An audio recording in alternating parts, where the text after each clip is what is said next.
Order! Order! You are an incorrigible delinquent at times. Behave yourself, man!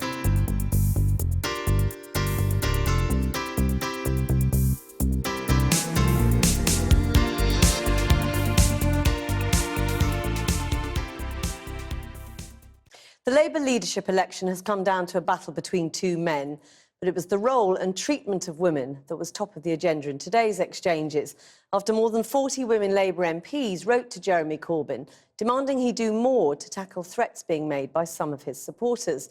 Mr Corbyn stressed there was no place for abuse in the party, while his rival, Owen Smith, promised that at least half of any Labour team led by him would be women. Here's Jane Deeth.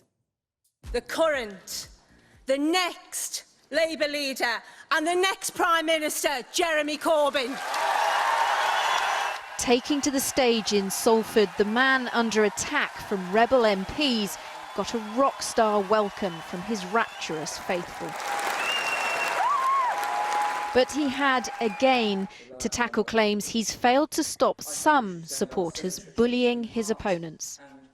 I don't do any personal abuse of anybody at any time, ever. Where there are disagreements in our party, we settle them through democratic means. No coups, no intimidation, no abuse. His challenger was in South London. Surrounded by women, Owen Smith pledged half of the party's top jobs for women. But he admitted many entering the party feel like they're entering a bear pit. It has been absolutely heartbreaking to see our party, the party of tolerance and equality, engaged in a political discourse that is just so extraordinarily ugly. I am going to do something about it. I'm going to introduce a high-level task force in the Labour Party to look at precisely what it is we should do in order to absolutely stamp out this sort of abuse. Angela Eagle has gone from leadership candidate to cancelling constituency surgeries following a death threat and a brick through a window. Of course, if it wasn't for Owen Smith, this would have been her leadership launch. Do you feel any guilt at bumping her out of the leadership race? I don't think it's a question of guilt. I think many people in this room, myself included, love Angela as a great Labour leader, someone who's been a real pioneer in our party for many, many years. And people also felt that Angela had been incredibly brave in putting herself forward because she, like I, feel that the Labour Party is in danger of being destroyed. The Labour leader's hand of friendship has not been accepted. Jeremy Corbyn has called for a kinder, gentler type of politics. But now he finds himself accused of not doing enough to prevent a culture of hatred inside the Labour Party.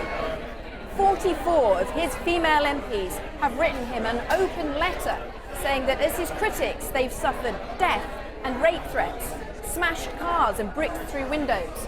And they claim these things are being done in Jeremy Corbyn's name. It is quite clear that some of the groups who are campaigning in the name of Jeremy are employing tactics which are making a number of MPs, particularly female MPs, quite fearful. But these supporters bashing the phones to keep Corbyn in say the abuse is not one-sided. I don't think Jeremy Corbyn supporters are entirely to blame. There are many that are incredible and so positive. But it's not just Jeremy Corbyn who also gets death threats. It's also lots of people on the left who have also been given death threats. This is the nature, unfortunately, of social media and the anonymity that it allows.